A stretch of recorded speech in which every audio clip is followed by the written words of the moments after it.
ایک غلام تھا۔ ایک دن وہ کام پر نہ گیا تو اس کے مالک نے سوچا کہ مجھے اس کی تنخواہ میں کچھ اضافہ کر دینا چاہیے تاکہ وہ اور محنت سے کام کرے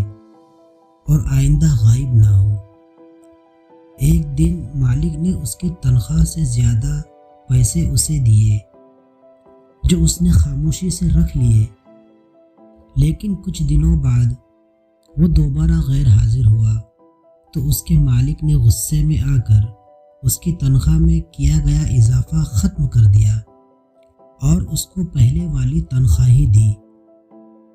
غلام نے اب بھی خاموشی اختیار کی تو مالک نے کہا، جب میں نے اضافہ کیا تھا تو تم خاموش رہے، اور اب جب کمی کی تو پھر بھی خاموش ہو، کیوں؟ تب غلام نے جواب دیا، جب میں پہلے دن غیر حاضر تھا تو اس کی وجہ بچے کی پیدائش تھی، اور آپ کی طرف سے تنخواہ میں اضافہ کو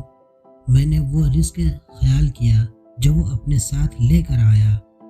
اور جب میں دوسری مرتبہ غیر حاضر ہوا تو اس کی وجہ میری ماں کی وفات تھی، اور آپ کی طرف سے تنخواہ میں کمی کو میں نے وہ رزق خیال کیا جو وہ اپنے ساتھ لے گئی۔ پھر میں اس رزق کی خاطر کیوں پریشان ہوں جس کا ذمہ خود اللہ نے اٹھایا ہوا ہے۔